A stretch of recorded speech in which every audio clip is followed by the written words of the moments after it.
بسم اللہ الرحمن الرحیم۔ السلام علیکم ورحمۃ اللہ وبرکاتہ۔ محترم عزیز ماؤ بہنوں بھائیوں، امید ہے آپ سب خیریت سے ہوں گے۔ عزیز ماؤ بہنوں بھائیوں، آپ دیکھ رہے ہیں کہ ہم مستقل سے آپ کے سامنے رسول اللہ صلی اللہ علیہ وسلم کے فرامین کی روشنی میں ہماری روزمرہ کی زندگی کے مسائل رسول اللہ کے فرامین کے مطابق حل کر رہے ہیں کہ رسول اللہ صلی اللہ علیہ وسلم نے فلاں مسئلے پر کیا ہماری ہدایت فرمائی ہے، فلاں پہ کیا فرمائی ہے۔ اگر ہم بیماری میں دیکھیں تو تب بھی رسول اللہ نے ہماری ہدایت فرمائی ہے۔ اگر ہم اپنی زندگی کا کاروبار کو دیکھیں، قرض کے معاملے کو دیکھیں، لین دین کو دیکھیں تو تب بھی رسول اللہ نے ہماری ہدایت فرمائی ہے۔ تو آج ہم دعا کی فضیلت کے بارے میں آپ سے گفتگو کرنے والے ہیں۔ محترم سامعین عزیز وقار، اگر ہم دعا کی فضیلت کے بارے میں قرآن مجید کے فرامین پر غور کریں تو ہمیں دعا کی فضیلت ہمارے سامنے خود بخود اجاگر ہو جاتی ہے۔ رسول اللہ صلی اللہ علیہ وسلم کی زندگی پر اگر ہم غور کریں تو رسول اللہ نے پوری زندگی کوئی ایسا پہلو نہیں چھوڑا کہ جہاں رسول اللہ صلی اللہ علیہ وسلم نے اللہ رب العزت سے دعا نہ کی ہو۔ تو محترم سامعین عزیز وقار، دعا سب سے پہلے سے یہ بات سمجھ لیجئے کہ دعا عبادت ہے۔ رسول اللہ کے فرامین کے مطابق بھی ہمیں یہ بات سمجھ آتی ہے کہ دعا ہی سب سے پہلے کی جانے والی عبادت ہے، اور دعا کی اللہ رب العزت اپنے انسانوں کو ہدایت کر رہے ہیں کہ جب کوئی انسان کسی مسئلہ میں، کسی پریشانی میں، جب اس کو کسی چیز کی ضرورت ہو، حاجت ہو، کسی چیز کا حاجت مند ہو تو وہ اللہ رب العزت سے دعا کرے۔ اللہ رب العزت نے دعا کرنے کے بعد استجب لکم کا وعدہ کیا ہے کہ میں تمہاری دعا کو قبول کروں گا۔ تو محترم سامعین عزیز وقار، ہم یہی چیز دیکھیں کہ اللہ رب العزت انسان کو ہدایت کرنے کے بعد اس کا قبولیت کا وعدہ بھی کر رہے ہیں۔ یہی چیز ہمیں دعا کی فضیلت کے لیے اجاگر کر دیتی ہے۔ لیکن بہت ساری امثلہ ایسی ہیں، بہت ساری اگزامپل ایسی موجود ہیں کہ ہم دیکھیں تو ہمیں دعا کی فضیلت معلوم ہو جائے گی۔ محترم سامعین عزیز وقار، آدم علیہ السلام کا واقعہ تو سب نے سنا ہے کہ آدم علیہ السلام کو اللہ رب العزت نے پیدا کرنے کے بعد جنت میں جب داخل کیا، جنت میں بھیجا تو آدم علیہ السلام کو ایک درخت کا منع کر دیا کہ اس کے پاس نہیں جانا، اس کا پھل نہیں کھانا۔ تو فَأَزَلَّهُمَا الشَّيْطَانُ عَنْهَا فَأَخْرَجَهُمَا مِمَّا كَانَ فِيهِ، تو شیطان نے ان کو پھسلا کر جنت سے نکلوا دیا۔ تو اللہ رب العزت نے دنیا میں بھیجے، آدم علیہ السلام کو دنیا میں بھیجا، اور سب سے پہلی عبادت جو آدم علیہ السلام سے کروائی وہ یہی دعا ہے۔ آدم علیہ السلام کو اللہ رب العزت نے چند کلمات سکھا کر دعا کروائی۔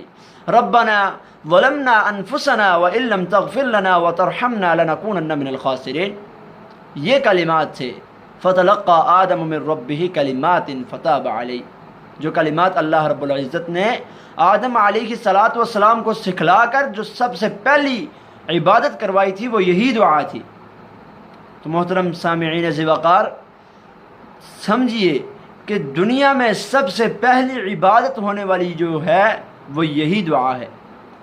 تو ہم اگر دیکھیں اپنی زندگی میں تو رسول اللہ صلی اللہ علیہ وسلم ہمیں ہماری زندگی میں، ہمارے تمام کے تمام معاملات میں رسول اللہ ہمارے لیے بہترین آئیڈیل اور نمونہ ہیں۔ تو آج ہم اگر اپنی زندگی پر غور کریں تو کیا ہم رسول اللہ صلی اللہ علیہ وسلم کو اپنی زندگی میں آئیڈیل اور نمونہ بنا رہے ہیں؟ کیا ہم رسول اللہ کی زندگی کو فالو کر رہے ہیں؟ رسول اللہ کی زندگی پر ہم غور کریں، رسول اللہ صلی اللہ علیہ وسلم کی زندگی کا کوئی پہلو ایسا نہیں ملتا کہ جہاں پہ رسول اللہ نے دعا نہ پڑھی ہو، دعا اپنی امت کو نہ سکھائی ہو۔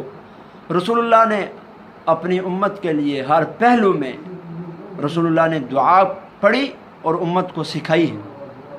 تو محترم سامعین عزیز وقار، اگر آج ہم اپنی زندگی پر غور کریں تو ہم کھانا کھانے تک کی دعا نہیں پڑھتے۔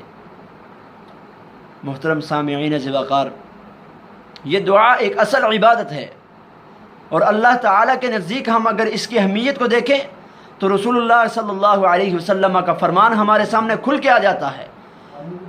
لیس شیء اکرم علی اللہ من الدعاء کہ دعا سے بڑھ کر اللہ کے نزدیک کوئی بھی چیز زیادہ اہمیت والی نہیں ہے، کوئی بھی چیز اللہ کے نزدیک اہمیت دعا سے بڑھ کر نہیں رکھتی۔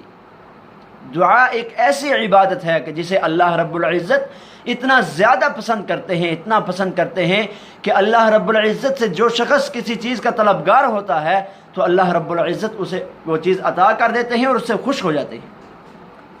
تو اگر اس کے برعکس ہم دیکھیں، وہ شخص جو اللہ رب العزت سے دعا نہیں کرتا تو اللہ رب العزت اس سے غضبناک ہو جاتے ہیں، ناراض ہو جاتے ہیں۔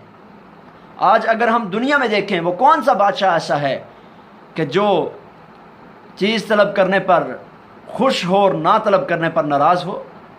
دنیا کا معاملہ اس کے برعکس ہے کہ اگر ہم دنیا میں کسی بادشاہ کے پاس جائیں، کسی امیر شخص کے پاس جائیں، ہم اس سے دعا کوئی چیز طلب کریں تو وہ پہلی مرتبہ وہ مہیا کر دے گا، دوسری مرتبہ کر دے گا، تیسری مرتبہ وہ ناراض ہو جائے گا، خوش نہیں رہے گا وہ۔ لیکن اللہ رب العزت وہ انسان کو ہدایت کرتے ہیں، ادعونی، کہ دنیا میں جو کام بھی تجھے پیش آئے، جو مسئلہ تجھے پیش آئے، جس چیز کی تجھے ٹینشن ہو، پریشانی ہو، کسی چیز کی تجھے حاجت مندی ہو، تو تم میری طرف رجوع کر، مجھ سے پکار، مجھے پکار، استجب لکم، میں تیری دعا کو قبول کروں گا۔ جو انسان اللہ رب العزت سے دعا نہیں کرتا، ان الذین یستکبرون عن عبادتی، کہ جو اللہ رب العزت کی عبادت سے تکبر کرتا ہے، سیدخلون جہنم داخرین، وہ دہتی ہوئی آگ میں داخل ہو جائے گا۔ محترم سامعین ذی وقار، ہم رسول اللہ کی زندگی کو اگر دیکھیں، جسے قرآن مجید نے لقد کان لکم فی رسول اللہ اسوۃ حسنہ کا لقب دیا ہے، کہ رسول اللہ کی زندگی، رسول اللہ تمہارے لیے آئیڈیل اور نمونہ ہیں، اسوہ حسنہ ہیں۔ سب سے اچھا آئیڈیل اور نمونہ رسول اللہ صلی اللہ علیہ وسلم ہیں۔ تو رسول اللہ نے زندگی کے ہر پہلو پر اللہ رب العزت سے دعا کی ہے، اپنی حاجت مندی کو شیئر کیا ہے۔ تو کیا آج ہم رسول اللہ کی محب ہیں؟ ہم اپنے